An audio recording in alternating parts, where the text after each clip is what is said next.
16. ¿Qué tal? Muy buenos días, bienvenidos a su programa Contacto Directo. Hoy son nuestros invitados Abdalá Bucarampule, candidato a presidente de la República por Fuerza Ecuador. Las propuestas de supresión de impuestos, la necesidad pública o demagogia y sus efectos en una economía en crisis. La reactiva, además, Segundo Carrasco, ex jefe nacional de Seguridad Física de Petroecuador. Vamos a hablar sobre la red de corrupción en Petroecuador, la depuración que se ofrece y los antecedentes de funcionarios despedidos por haber denunciado irregularidades. Un examen para establecer cuándo se abrió el arca. Además, Jorge Gallardo, exministro de Finanzas, el endeudamiento agresivo de la Revolución Ciudadana, sus costos y su peso en la economía con un índice riesgo país que está llegando a los niveles del año 2000. Lo vamos a revisar.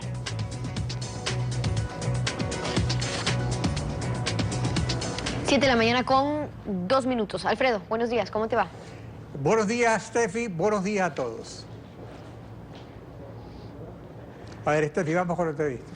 Bueno, empezamos conversando mientras esperamos la presencia del candidato presidencial Dalo Bucaram. Vamos a conversar con Segundo Carrasco, él es ex jefe nacional de Seguridad Física en Petroecuador. Bienvenido y gracias por estar con nosotros.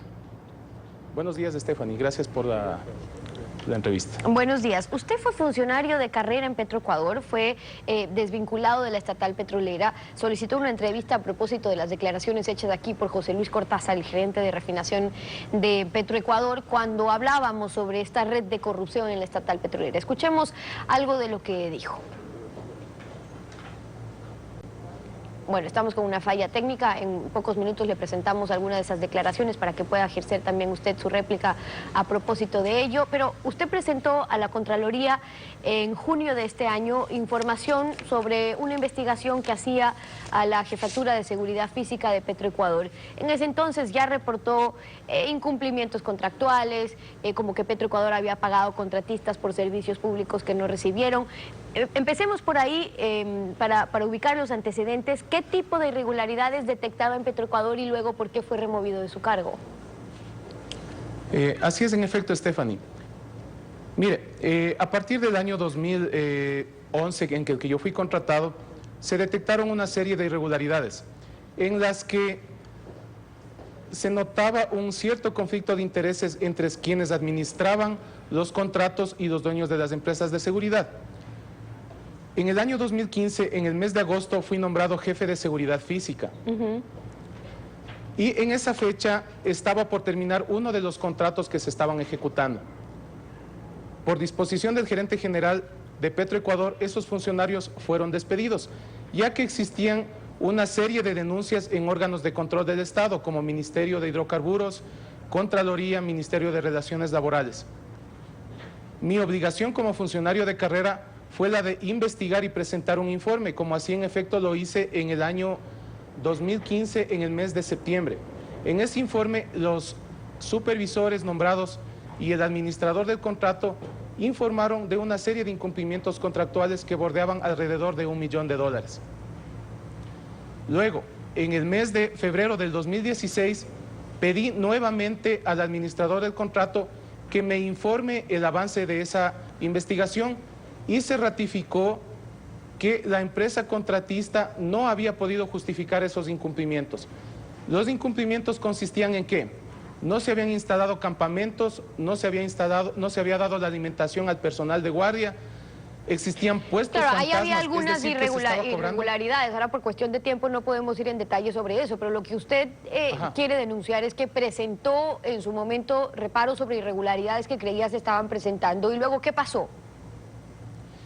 Sorpresivamente, el 3 de mayo del año 2016, el dueño de esta empresa imputada, en los informes de auditoría interna de la Jefatura de Seguridad Física, se reúne con el gerente general, ingeniero Pedro Merizalde, y luego de una reunión de 1 hora, llama a la subgerente de Talento Humano y despide a 5 funcionarios de carrera que, sorprendentemente, son los mismos funcionarios que presentamos del informe de estas irregularidades.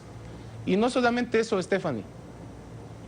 El gerente general contrata nuevamente a un exfuncionario de Petroecuador que fue separado de la empresa y fue ya liquidado en el mes de agosto del 2015, es decir, hace menos de un año, y lo contrata y lo envía nuevamente al terminal marítimo de Barbasquillo en Manta.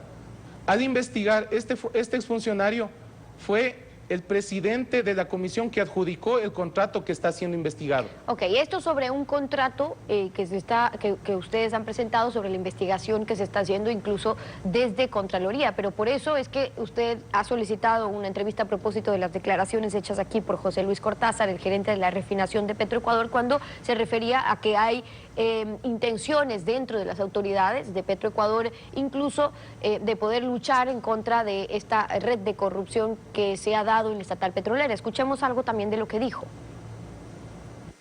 Petroecuador es una empresa que viene abasteciendo de combustibles de manera muy responsable desde hace muchos años al Estado ecuatoriano, viene siendo pues un acompañante en el desarrollo de nuestro país y en la provisión de los derivados de hidrocarburos para la ciudadanía. Y desde ese punto de vista también se siente muy perjudicado y muy afectado al ver que unos pocos funcionarios de la empresa estén jugando de una manera tan vil, tan ruin, con la imagen de la institución más importante del Ecuador, que provee empleo y que además pues es fundamental, pieza fundamental para el desarrollo. De tal manera que Petroecuador, en la actual administración, está totalmente comprometida con colaborar con los órganos de control para que se investigue de manera minuciosa y detallada todos los contratos que estuvieron vinculados al proceso de rehabilitación de Refinería Esmeraldas. ¿Cuál es su réplica? Ya, precisamente a mí me causó indignación estas declaraciones. ¿Por qué? Porque el día lunes 5 de diciembre de este año yo me reuní con el ingeniero José Luis Cortázar luego de haberle enviado un Twitter. Él me recibió por más de una hora en su despacho y escuchó mi versión y sabía que tenía todos los argumentos y respaldos de mis afirmaciones y de mis denuncias. Sin embargo, él da las declaraciones y dice que se siente en cierta forma ofendida por cómo se está tratando a la gente de Petroecuador. Imagínense cómo nos sentimos nosotros, los funcionarios que tuvimos la valentía de denunciar estas irregularidades en los contratos de Petroecuador. También manifestó el ingeniero Cortázar que defenderá a los administradores y supervisores de los contratos, ya que estaban siendo amenazados. Ya vamos a ir a esa parte, pero antes, si me permite, ingeniero, si se habla de esta lucha contra la corrupción, si hay un interés real de desmantelar una red que ha funcionado, y por cierto, ya por varios años, hay que ir a las causas. A su juicio, ¿qué falla en los procesos de control para que se puedan dar estos casos de coimas millonarias, contratos favoreciendo amigos, decenas de contratos a las mismas empresas, por ejemplo? Mire, hay un antecedente. El momento que yo asumí la jefatura de seguridad física, históricamente soy el único funcionario de carrera que ocupó ese cargo, porque anteriormente ocupaban exfuncionarios de libre remoción, exmilitares que tenían conflicto de intereses con las empresas contratistas de seguridad. Nunca se imaginaron que bajo mi perspectiva y mi investigación iba a denunciar todas estas irregularidades. Y mire, yo seguí todos los órganos regulares de la normativa interna de Petroecuador al presentar los informes. Incluso, luego de haber sido despedido injustificadamente, denuncié en la Contraloría General del Estado con fecha 2 de junio de este año las irregularidades y adjunté todos los expedientes. Envié una carta a la Presidencia de la República. Envié el mismo informe al Consejo de Control Social y Participación Ciudadana. Pero yo le pregunto un poco sobre el control, porque la realidad es que esta red ya venía funcionando desde hace tiempo. Ayer Cristian Viteri denunciaba cómo pasaban el dinero en Suiza, Holanda, Andorra, que compraban casas en Miami. Y mientras esto pasaba, aquí ni enterados. La verdad es que esa información se conoce a raíz de la denuncia de un consorcio de periodistas internacionales con el tema de los papeles de Panamá. Ya después de eso, pues sabemos qué pasó en la historia. Entonces, ¿qué es que pasa en casa adentro, en Petroecuador, que hay que investigar? ¿De dónde venía, si es que hay un encubrimiento, o qué procesos fallan para que no se haya detectado? El problema es que no se cumple la normativa y no se respeta los derechos de los trabajadores, porque se los vulnera cuando los funcionarios que son honestos tienen la valentía de denunciar, son callados a través de los despidos. Aquí falta es una mano dura, una mano honesta, porque Petroecuador no es una hacienda, es una empresa pública que debe rendir cuentas a todos los ciudadanos. Bueno, sobre eso escuchemos algo más de lo que dijo el gerente de refinación de Petroecuador. También quiero resaltar que algunos de nuestros funcionarios han pretendido ser amedrentados por personas presuntamente vinculadas a estos contratos irregulares Y quiero decirles a esas personas que sepan que nuestros funcionarios cuentan con todo nuestro respaldo y apoyo y que no les tenemos miedo y no nos va a temblar la mano para perseguir a todas aquellas personas que hubieran estado involucradas en estos hechos, sean quien sean y vengan de donde vengan. Usted que estuvo adentro, ¿es así? Es decir, los trabajadores se sienten a veces amenazados, presionados, o son también los mismos funcionarios públicos que exigen estas millonarias coimas antes de ofrecer un contrato. Digo, es de lado y lado la corrupción, la triste historia de los contratos con el Estado, con las comisiones y las millonarias coimas. Mire, Stephanie, lamentablemente no todas las novedades que se han presentado tienen que ver con los contratos de refinería, y lo estoy demostrando con los contratos de servicios complementarios, en este caso los de seguridad física. Ahora se aprovechó este tema de los Panama Papers y en combo nos metieron a todos los funcionarios que denunciamos y nos despidieron sin justificación.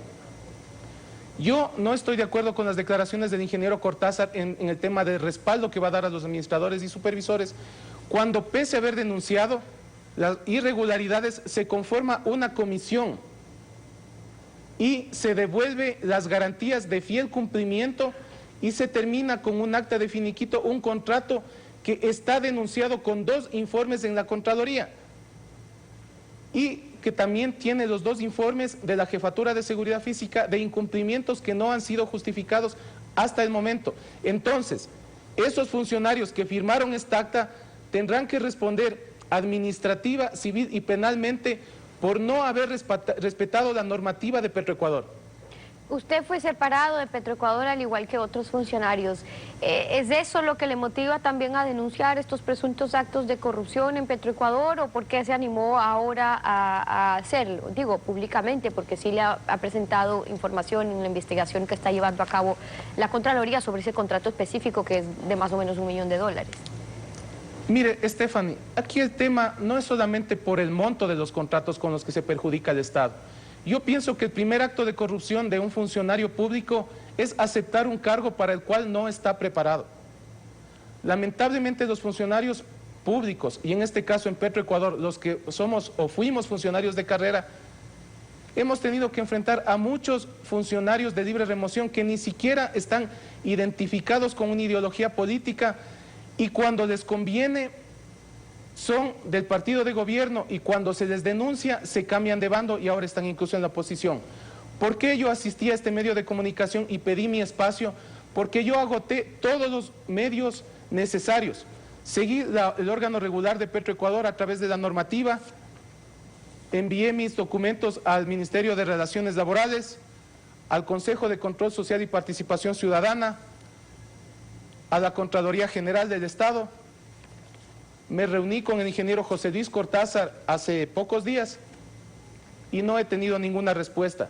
Y como ciudadano lo hago ahora porque ya no soy funcionario de Petroecuador, pero debo velar para que se respeten los derechos y estoy pidiendo que se nos reintegre, porque si se presumía que había alguna irregularidad en el caso de nuestros despidos, se nos debió haber pedido un visto bueno. Es la opinión de Segundo Carrasco, las denuncias de Segundo Carrasco, ex jefe nacional de Seguridad Física en Petroecuador, hoy en Contacto Directo. Gracias por haber estado con nosotros. A usted muchas gracias por el espacio, Stephanie. 7:14, una pausa. Al regresar estará Abdalá Bucarampulla, candidato a presidente de la República por Fuerza Ecuador. Las propuestas de supresión de impuestos, necesidad pública o demagogia, lo analizamos al volver. Quédese usted en nuestra sintonía.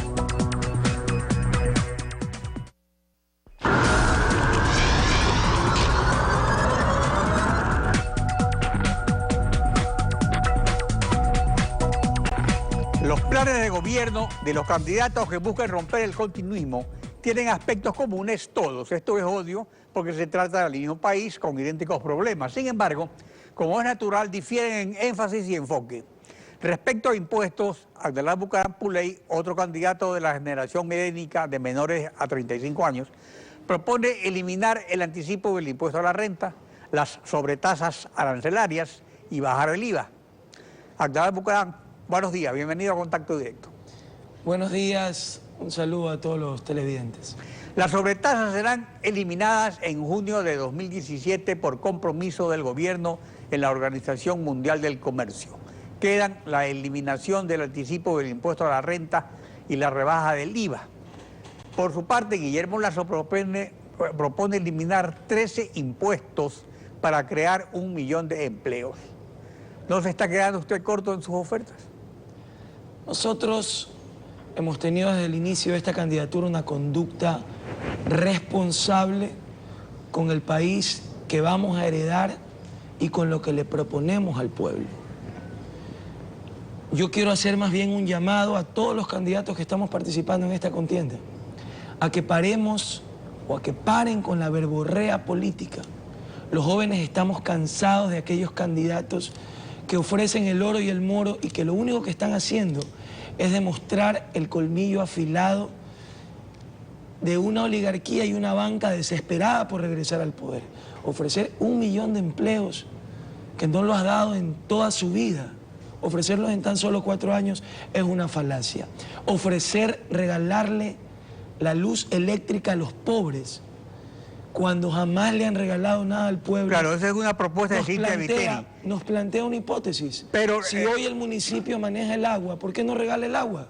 Ahora, pero No veamos... tiene que esperar a ser gobierno para regalar la luz. Vamos a verlo de la Nosotros luz. vamos a propuestas tangibles. Pero los 2 impuestos que ofrece eliminar Guillermo Lasso, desde el de la salida de divisas hasta el 2 por 1000 al capital, son para incentivar la inversión en el empleo, que usted también propone, y su supresión estimula la recaudación de IVA e impuesto a la renta, que constituyen el 80% de la recaudación.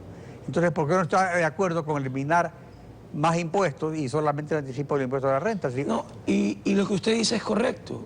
Hay que cambiar el modelo y la eliminación de impuestos es necesaria porque tenemos un Estado obeso que ha pretendido suplir las pérdidas por concepto de baja del barril del petróleo con el bolsillo de los ecuatorianos a través de un proyecto fiscalista. Nosotros hemos dicho afectar 4 impuestos de forma inmediata: la eliminación de las salvaguardias, la eliminación del impuesto de salida de divisas, la reducción del IVA del 14 al 10% y la eliminación del cobro anticipado del impuesto a la renta.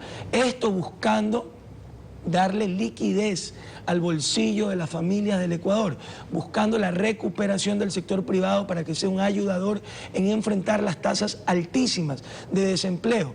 Lo uno no contradice lo otro. Lo que nosotros estamos diciendo es que no caigamos en la demagogia política de ofrecer por ofrecer y que las propuestas sean realmente realizables, porque una cosa es ser candidato, pero después hay que cumplir esas promesas y no se puede caer en la demagogia de ofrecer algo que no se puede cumplir. Nosotros lo que apuntamos es que estas propuestas de alivianar, de oxigenar el bolsillo de los ecuatorianos sean realizables y busquen realmente oxigenar la economía. Ahora, pero todas las propuestas, tanto la suya como la de Cintia Viteri, como la de Guillermo Lasso, todos los otros candidatos tienen que ir a la Asamblea, y en la Asamblea ninguno va a tener mayoría. Bueno, ahí es donde... O sea, hay un consenso de la oposición. Ahí es donde tiene que existir un proyecto de gobernabilidad, de diálogo, donde se deje atrás el odio político, donde caminemos un Ecuador sin odios, donde el presidente de la República pueda sentarse con los diferentes actores políticos y de las diferentes cámaras y gremios del país y ponernos de acuerdo. ¿Qué es lo que nos tiene hastiados? ¿Qué es lo que nos tiene cansados a los ecuatorianos? Es justamente esta prepotencia, esta persecución, el constante insulto a todo aquel que piensa diferente. Bueno, Ese pero también hay estilo otra cosa que tiene bloqueado al país, es que cuando alguien propone algo, los otros se oponen. O sea que lo que habría que hacer es quitarle el nombre de las propuestas y que se den todos, se pongan de acuerdo en lo que dicen lo mismo, en el fondo, eliminar impuestos. Por ejemplo, que las propuestas nazcan de una conducta responsable por parte de los candidatos, pues. Por ejemplo, no se Cintia puede Viteri salir a mentirle cuestiona al que pueblo. ofrezca luz eléctrica sin costo a los estados populares. La luz eléctrica barata que ofreció el presidente Correa con la inversión en proyectos hidroeléctricos no solo debe de ser para el bienestar de toda la familia, sino para mejorar la competitividad de la producción nacional. ¿Cuál es su propuesta al respecto? Perfecto, y nosotros no nos oponemos a eso, que existe una tarifa diferenciada, como ya existe, que pueda decirse que de los excedentes hay que beneficiar al pueblo. Yo estoy totalmente de acuerdo. De ahí a regalar a entrar en ese baratillo de oferta y decir, voy a regalar la luz en época de crisis. Lo que pido es que no mintamos. ¿Por qué ofrecer regalar algo que no manejas si aquello que manejas no lo regalas? Entonces, que hoy los guayaquileños pobres ya no paguen las tarifas de agua, porque el municipio maneja Interagua, que comiencen regalando el agua y no aquello que hoy no manejan y que históricamente jamás regalaron, más bien con las barcazas eléctricas cobraban luz muy cara a los socialcristianos, principalmente para los más pobres. Entonces, no caigamos en la demagogia, es lo que nosotros proponemos, y darle al Ecuador propuestas tangibles, basadas en el diálogo con los sectores más humildes del país, que es lo que más le preocupa hoy al pueblo. Sabemos que es el trabajo. Ofrezcamos propuestas que sean realmente ejecutables. 60.000 empleos anuales para aquellos ciudadanos de 36 a 65 años que son discriminados por su edad es una de nuestras propuestas en un acuerdo público-privado, lo cual es totalmente realizable a través de cambiar este sistema fiscalista de gobierno en un acuerdo público-privado, que la empresa privada se someta a este programa y comience a emplear a los ciudadanos que salen diariamente a inventar. ¿Qué dice el INEC? Solo el 38% de los ecuatorianos tienen un trabajo estable. El 62% no lo tiene. Ya, pero ahí hay un problema. Aquí se habla mucho de los derechos de los trabajadores, pero esos son los derechos de los que ya están trabajando. Esos no se pueden tocar. No, estamos pero en diciendo todos los para países quienes del no mundo, tienen empleo. Por eso, ese es el problema. Para los que no tienen empleo, no tienen ningún derecho garantizado, y en todos los países del mundo se plantean sistemas de flexibilización laboral que incluso los acepta la OIT. Y esa tiene que ser otra de las propuestas de quienes aspiren a ser presidentes de la República, de quienes aspiramos a ser presidentes de la República, reformar el Código Laboral para darle realmente al trabajador la garantía de poder encontrar empleo. Hoy las leyes que se han redactado traban y lo que han desencadenado es altísimas tasas de desempleo que imposibilitan que el sector privado pueda realmente garantizarle un empleo a el 62% de los ecuatorianos que viven en la calle inventando cómo alimentar a su familia. Pero volvamos a los impuestos. Su propuesta de rebajar el IVA es de cajón en toda campaña electoral. El último en no cumplirla fue Rafael Correa. Nunca se ha propuesto un IVA diferenciado, por ejemplo, como hay en otros países, pues el 12% igual, único para ricos y pobres, es injusto. ¿Por qué no diferenciar el consumo, por ejemplo, que un Mercedes pague 21% y un Aveo 6%, que un zapato de cuero 12% y un zapato chino de plástico el 3%? Y así por el estilo. ¿No sería más justo eso? Pero bueno, siempre encuentran un pretexto.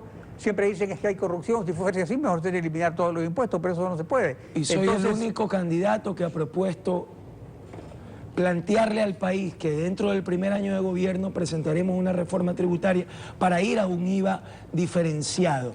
¿Cuál es el concepto del Estado actual, del Estado central actual? Dicen, no, porque si reducimos 2 puntos de IVA o 4 puntos de IVA, el Estado dejaría de percibir 1.600 millones de dólares. Son 1.600 millones de dólares que se quedarían en el bolsillo del pueblo, dándole liquidez y poder adquisitivo.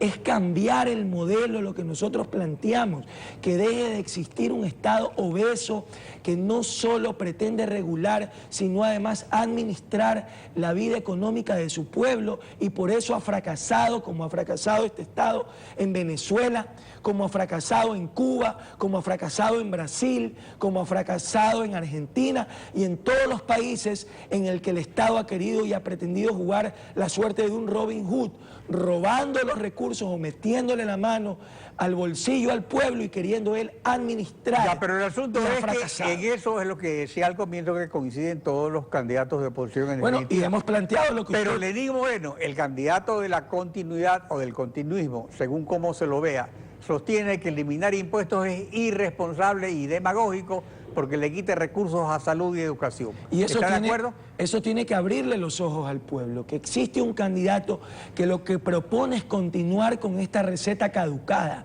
que lo que propone es continuar con esta receta que ha fracasado y que nos ha llevado a una crisis muy severa, que la estamos sintiendo todos los ecuatorianos. Usted en su casa cobra el sueldo y sabe que más se demora en cobrarlo que en pagar las deudas y cumplir con las obligaciones de este Estado fiscalista que se le lleva el dinero al pueblo.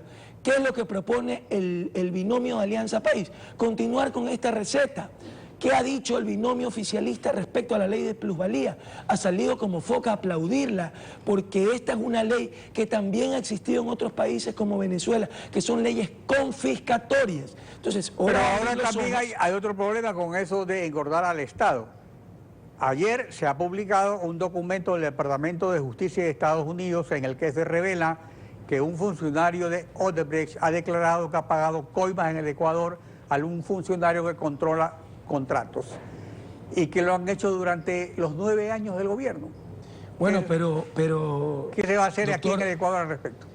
Eso no es que engorda las arcas del Estado, engorda el bolsillo de unos pocos, como lo dice... Bueno, pero para eso hay impuestos, para que haya dinero para hacer contratos y después cuando hacen los contratos se llevan como lo parte. dice el proceso que se lleva en Estados Unidos, que se ha convertido en la última vitrina en la que los ecuatorianos podemos investigar y enterarnos de la corrupción, porque este es el gobierno más corrupto de la historia. Y ahora sí hay que enojarse, porque no podemos permitir que el gobierno siga jactándose de honesto cuando en los tribunales internacionales se denuncia cómo se han comprado conciencias en el Ecuador. Tenemos que exigirle a Estados Unidos y a Brasil que nos digan quiénes han sido los beneficiados de estos pagos, para no seguir permitiendo que este gobierno siga jactándose de moral, pero ¿por qué cuando es un gobierno delincuencial? Exigir a Estados Unidos y a otros, eso es una colaboración porque no tenemos fiscal, porque no tenemos autoridades en el país, y por eso les va a caer el peso del juicio del pueblo, por eso les va a caer el peso del juicio divino. Lo que han hecho con la plata del terremoto es inhumano. Le cobran $10.000 al pueblo por casas de caña. No dan explicaciones de qué han hecho con la plata del terremoto, mientras tienen a los moradores en Pedernales y en los diferentes cantones de las provincias de Manabí viviendo en esas carpas chinas, sin agua, sin luz, en la intemperie. Pero es que los niños contaminándose con mosquitos, son inhumanos. Se han robado la plata de todos los sectores del Ecuador y el señor Correa no ha dicho esta boca es mía y no hay autoridades. Da vergüenza ver al fiscal general de la Nación pidiéndole por Twitter a otros países que le envíen información de temas que él debió haber judicializado. Basta de tanta corrupción. Aquí se culpa al inocente y se libera al culpable. Y los miembros de este gobierno andan impunes en otros países gozando la plata de nuestro pueblo. Gracias por acompañarnos en Contacto Directo. Buenos días. 7 de la mañana con 31 minutos. Vamos a una pausa. Al regresar a nuestros estudios estará Jorge Gallardo, exministro de Finanzas, para hablar sobre el endeudamiento agresivo de la Revolución Ciudadana, sus costos, su peso en la economía, con un índice de riesgo país que está llegando a niveles del año 2000. Lo revisaremos al regresar. Quédese usted en nuestra sintonía. Tenemos un sistema que cobra cada vez más impuestos al trabajo y subsidia el no trabajar. Lo dijo Milton Friedman, Premio Nobel de Economía 1976.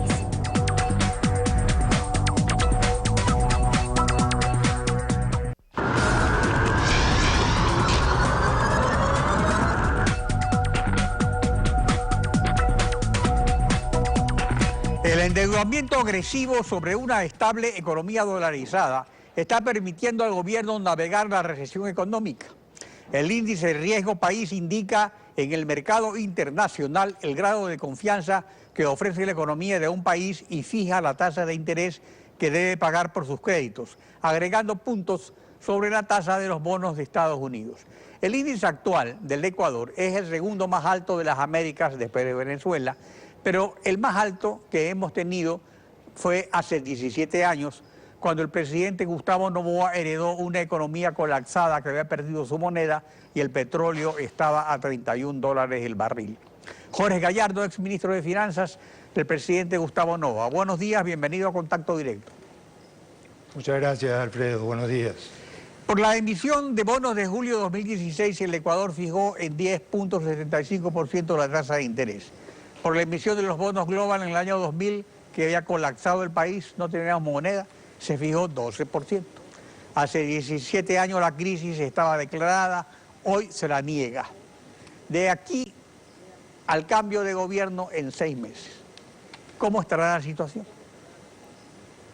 Bueno, muchas gracias, Alfredo. En primer lugar, en la en el canje de los bonos en el año 2000, que me tocó a mí presidir como presidente de la Comisión de la Deuda, se emitieron 3.950 millones que se canjearon por 6.450 millones, que era el monto de la deuda entre capital e intereses vencida al momento de la reestructuración de la deuda. 2.700 millones fueron emitidos al 4% de interés a 30 años plazo, y esa tasa se iba ajustando anualmente hasta llegar a un tope del 10%. Y 1.250 millones al 12% de interés anual, pero se podía acceder a esos bonos en tanto y en cuanto el inversionista diera un descuento adicional del 30% sobre el valor nominal. Es decir, hubo una reestructuración a pesar de un riesgo país extremadamente elevado. Fue una reestructuración que le permitió al gobierno ecuatoriano reducir su deuda externa en más de 2.500 millones de dólares en la época de la presidencia del doctor Gustavo Noboa. Justamente a inicios del año 2000, la deuda externa representaba el 70.1% del PIB, y al final de su gobierno Gustavo Noboa dejó la deuda en el 39.9% del PIB, más o menos lo que está ahora. Es decir, una baja de 30 puntos porcentuales del PIB en 3 años. ¿Cómo asumió la deuda Rafael Correa y cómo la deja ahora como porcentaje del PIB, y por la forma como esa deuda está integrada en cuanto a plazos y tasas de interés? Bueno, en primer lugar, yo creo que la regla fiscal que impone un límite al endeudamiento con respecto al Producto Interno Bruto es insuficiente. Esta regla fiscal debe ser acompañada con otro limitante, cual es limitar el porcentaje de ingresos que recibe el presupuesto general del gobierno central para poder servir la deuda. Es decir, un limitante en el monto y un limitante en el servicio de la deuda. De esa forma se disciplina a los gobiernos en el manejo del endeudamiento público, tanto por el lado externo como por el lado interno. Por consiguiente, el 40, el 45, el 50% de la deuda con relación al PIB es insuficiente si no va acompañada de una limitante de los recursos que se asignan para pagar la deuda externa. Con relación a su pregunta, la segunda pregunta, quiero informarle que en las proyecciones que se han realizado para el pago de la deuda externa de los próximos años, el gobierno del Ecuador, el próximo gobierno, en el año 2020 tendrá que pagar 1.500 millones de dólares en vencimiento de estos bonos, y el siguiente gobierno 4.000 millones de dólares de capital de estos bonos. Y para el año 2017, es decir, el próximo año, que tenemos nuevo gobierno a mitad de término, se proyecta un servicio de la deuda externa de alrededor de 4.500 millones de dólares. Ahora, eso es clave, el servicio de la deuda es externa. insostenible. Por ejemplo, Estados Unidos, que es la base del riesgo país, tiene cero servicios prácticamente, porque el servicio de la deuda es un gasto clasificado como corriente, igual que salarios y subsidios. En consecuencia, se paga con ingresos corrientes, es decir, con impuestos. Sin embargo, la amortización de capital se puede refinanciar con una deuda reestructurada en plazos y tasas de interés. Pero esto también tiene un precio, o sea, ¿cuál puede ser ese precio o cuál puede ser la combinación ideal para realmente tener una deuda que sea manejable de acuerdo a la economía nacional?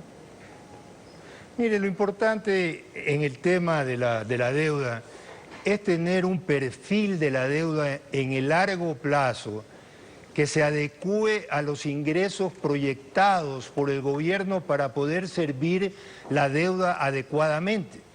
Es decir, no podemos contratar a altas tasas de interés y plazos cortos, porque la presión de liquidez para este gobierno y para los próximos gobiernos es tan fuerte que lo que obliga es seguir endeudándose para ya no invertir, sino para pagar deuda y darle vuelta a la misma. Por ejemplo, nosotros vemos que en los últimos años los ingresos menos los gastos antes del pago de intereses de la deuda, el saldo ha sido negativo. ¿Qué quiere decir esto? que nos estamos endeudando inclusive para pagar intereses de la deuda. Y eso no es sano en el manejo de las finanzas públicas, y por eso el riesgo país del Ecuador es un riesgo país extremadamente elevado, porque no ha habido un manejo disciplinado del gasto fiscal. La diferencia entre el Ecuador del año 2000 y el de 2017, ¿cómo la está marcando o cómo la marca la dolarización?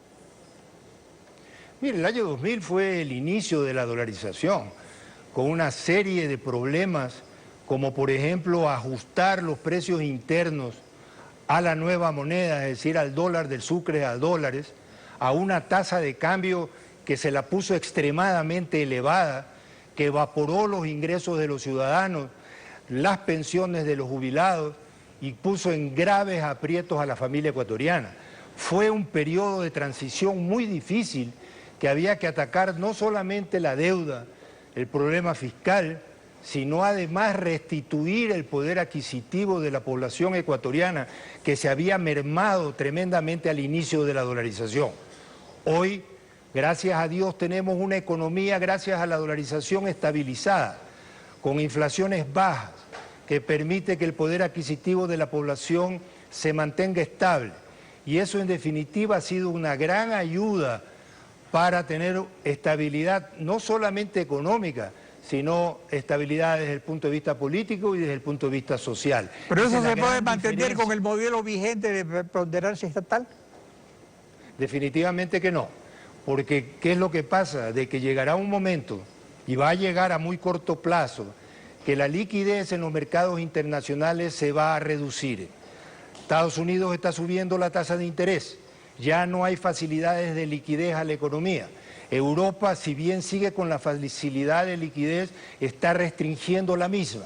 Y por consiguiente, cuando los mercados internacionales, por las alzas de las tasas de interés, más la restricción de liquidez por parte de los bancos centrales, en definitiva ponen aprietos a los países sobreendeudados de conseguir recursos para poder financiar los pagos de la deuda adquirida en los años anteriores. Eso es lo que pasó en la crisis de los años 80, que le significó al país perder 2 décadas de bienestar. Jorge Gallardo, gracias por su participación en Contacto Directo. Muchas gracias. Concluimos así esta emisión. A ustedes, gracias a su confianza y sintonía. Nos volvemos a encontrar mañana, Alfredo. Mañana continuamos rayando la desinformación en Contacto Directo.